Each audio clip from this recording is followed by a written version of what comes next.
Hey guys, welcome back to Shifting the Gear. Today we're having a look at the Toyota Hilux Rogue. Now I'm going to go through a few little style differences and a few specs on the car, and I want to show you through it.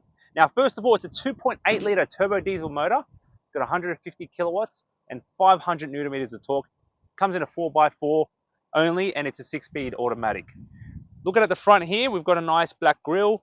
With the Rogue, you get a distinctive black features, which is like the guards and stuff, and over here you've got like a kind of nice chrome black finishing. Very nice. Big Toyota badge here. You do have the camera here. The car does come with a 360 camera as well, and that integrates with the rest of the cameras on the side mirrors and the rear. Have a look here, guys. You can see there's different types of grey here. You've got the grey, chrome, got like a kind of silvery grey here too. Kind of ties nicely with the styling it's got going on. It is very beefy looking, especially with this big grille. A lot of air coming through. Nice height clearance here as well. See over here the headlights. Got the xenon LEDs. The spotlights at the bottom here.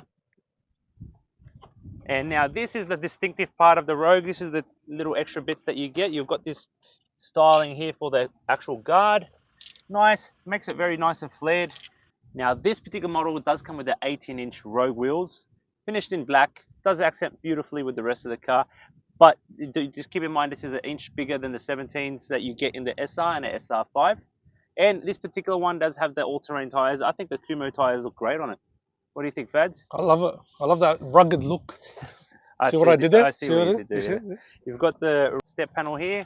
You can tell Paula's been going off-road, guys. That's why it's all dirty. Yeah, it's a little dirty, but you've got to use your cars, right? You've got your black handles, black side mirrors. These do fold in with a button, and they do have the blind spot monitoring on them too. Is that the 360 camera you're talking about, Yeah, Paul? so that's part of the 360 camera all around. Coming over here, you've got the resin sports bar with the Rogue sticker here. Well, speaking about these kind of sports bars before, Fads, like they might not be the most functional or practical sports bars, but they look good. That's kind of what it is. They do. They just Like, it ties in well. You couldn't strap anything to this, really, could you? We should try. We'll strap you onto the back of it. Yeah, apart from me. You've got your rear quarter panel also with the over fender. What are your thoughts of those fenders? I think it looks good. It gives it like a beefy kind of look. It makes it look a bit more, I don't know, aggressive. That's kind of what it is. It feels like, you know, like those Ranger sort of looks. Yeah, it makes it look a bit more aggressive. It makes it look a higher spec, basically, from the lower ones. Like it definitely gives it a very distinctive look. It makes you want to put bigger tires on. Yeah, well, that's the kind of benefit as well. So it won't be over the fenders if you do put wider tires or bigger tires. Coming to the back, you've got the electric functioning tonneau cover. Oh wow, the buttons are just there. It's pretty cool. Oh, Paula's you got us an S key? By the way, my finger's here, but you don't have to touch it. There's a bit of this is a toolbox. Oh. Just showing the functionality, and then just close it, press it again. That's a pretty decent sized toolbox too. Yeah. Now, however, not a soft opening tailgate. Oh wow, you heard that? Yeah. It's quite heavy actually. I gotta say it is. I can get a pump doing this. Paul's done his arms for today. Resin finish on the handle here, which is actually quite smart if you think about it. This will probably get scratched a lot if it was paint over time. Being that it's resin, I think that might actually help a lot. Camera at the back, got your beefed up rear tailgate, rear bar. Sensors as well. Oh, so you got front and rear sensors? Yep. But it's just it is a good looking car. Like, it doesn't scream out anything too insane, but just overall it just does the job. That's the thing with Toyotas. You do pay a bit more than what we've been looking at, like the Chinese model cars, but they do look great. Oh, you can tell the difference by just looking at it. So that's the body of the car. Let's go check inside. Let's go. All right, Fads, here we are inside the car. First impressions? If I'm going to be honest, basic. Very basic. Compare this to the LDV we just did. It's just insane. Like, if you just look at, I don't know if we can do, Polly, you can do a clip it just to show the dash. I'll do a comparison. You can see the difference. Like, this is the Toyota compared with the LDV. It's kind of night and day, isn't it? Yeah, like, let's be honest. You're spending top dollar on a Hilux. I get it. Like, they're a decent vehicle. They're made to last for a long time. You pay for the name. You do, and you know what? You can't talk bad about Hilux because they're a good truck. But yeah, let's talk about the features while we can, right? Features. So all your basics on your steering wheel, decent leather steering wheel, pretty basic with the Toyota badge, volume up and down mode, voice control commands. All that is there for All you. the steering controls are there. You don't have a digital dash. You just got a little. You still got, of course, your old school. Alright, we get it. Yeah, see that? I'm revving it. That's the whole 2.8 litre there, turbo. Gma turbo Polar. Yep. All right. Basic head unit, as always. I don't know what. Very basic head unit. With Toyota, like they've just kept it so average. Yeah, even the resolution doesn't seem too great. It does have Apple CarPlay. I know, but there's no excitement if you're looking at it. The only thing is does it lag? Is it quick? It's It basic. just looks basic. It does. JBL, on another note, at least it's got a decent sound system. Yeah, it does have a decent sound system in the higher levels. Which I've noticed now, a lot of, well, I like to call them utility vehicles, have decent sound systems in them now. Yeah, well, I don't think there's any negative thing about having a nice sound system in a car these days. Because people use this for everyday use. It's not just a tradies vehicle. I guess everyone wants to use them. Now, a lot of people will like this. You've still got all your knobs. You've still got all your buttons. You like your knobs? Well, we're going to move on, Paula. But everything is pretty standard, but a lot of people prefer buttons than rather the whole digital. I don't know. I actually don't mind a digital, but I think it's more of an old school thing. It's an old school thing. Now, you've got, of course, we can change between 4x4 modes here, low, high.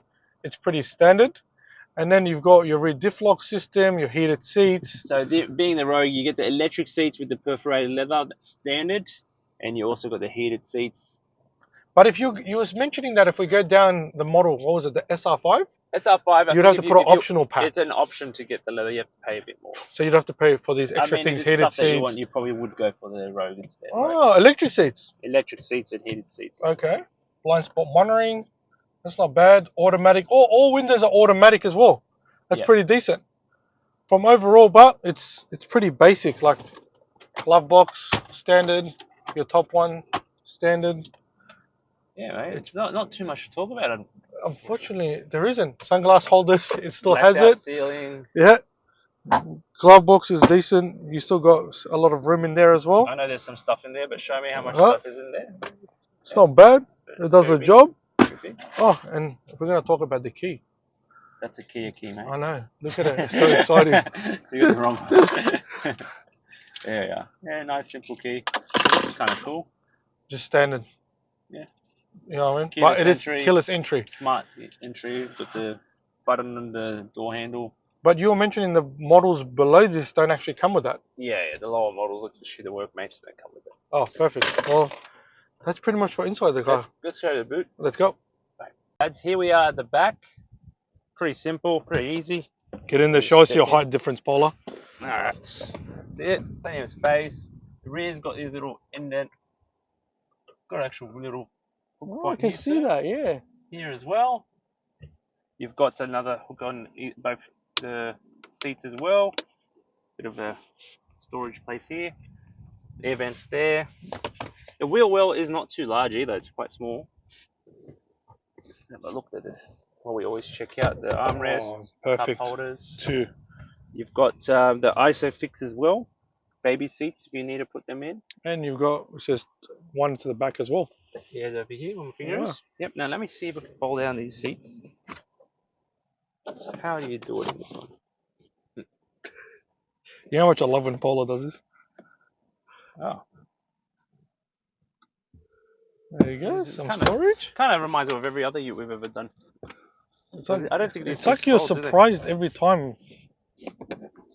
Oh, there would. Oh, here it is. No. Cool.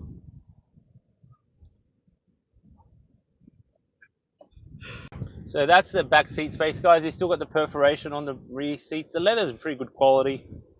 Pretty standard, to be honest. It is a basic utility vehicle. Well, basically what it is. Let's take it for a spin. Once again, it's 2.8 litre diesel turbo in this car. We've driven one before. It's not the first time. But it's always good to familiarise yourself with this. Oh, yeah, let's test out this speed bumps. You ready? No. Oh.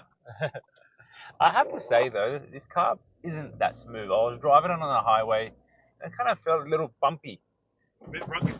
Oh, a little. I see what you did there, mate. I see what you did. But yeah, to be quite frank, it is a bit rugged. Interiors, as we said before, nothing special. It is outdated though. How long has this been out? Like since 2017, like this kind of styling. It's just the same. You know what? Have a quick touch. Have a quick dash.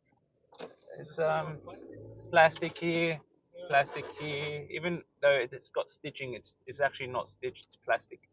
That's actually very interesting. Plastic here, plastic here. So the word today is plastic. Plastic, yes.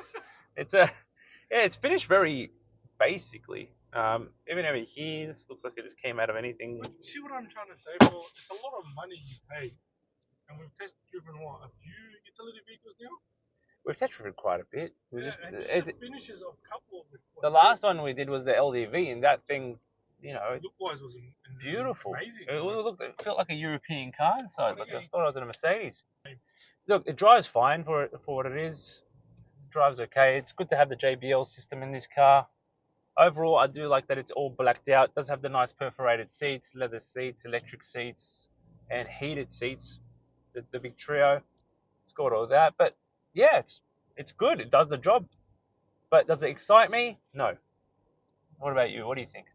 I think for what you're paying the value for it, it's going to be like a quite low to mid rating. I'm probably talking about 7.5 for value and for quality. Look, value, you can't deny the value for the Toyota because it's all represented in the resale for these cars. You buy one of these, you'll have it for 5 to 6 years, put 200,000 Ks on it, it's still worth more than half of what you paid for it. There's no doubt about that. That's the bonus with these cars, right? That's why people buy them. Even a used car market for these cars, for something that's 10 years old, you're still probably paying 30 grand plus for a kitted out one. Paying 30 grand more. Yes, maybe. Yeah, that's true as well. That's true. I know from the different aspects. Like they're reliable, they're perfect. They're a beautiful utility vehicle to drive around. But like you said, for that extra money, it's worth it.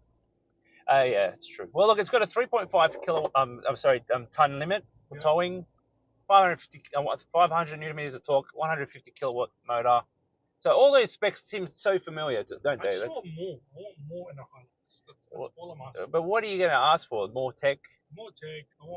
I just want it to be a bit more exciting. I do feel like these brands, like the Toyotas, the Subaru, are playing it super safe recently, don't you think? Yeah, very, very safe. They play it really safe. Now let's test out the turning circle. We're at an empty car park. Oh, how I wish I was in a nice sports car right now, eh? Ready? Full lock. Looks decent. It is an empty car park there. Alright, Paul, we get it. We get it. Alright. Go sideways. The car can definitely turn. Oh, we figured that out. Anyone watching us right now will probably think these guys are idiots. But hey, we've got to show the viewers, right? That's it. And let's drive on the footpath. Let's see how it ends. Pretty cool. I think probably having too much fun. Yeah, it's actually quite fun. But let's wrap up the video. It's a Toyota, it's a Hilux. What else do you want us to say, guys? It's a good car. Is it a great car? Yes. Is it exciting? No. Does it do the job? More exciting? Yes. But yeah, thanks for watching. Guys, thanks for watching. Love yous all. We have hit our subscription goal, which was a 2,000. Now we're aiming for 3. So please don't forget to like and subscribe. Till next time, guys.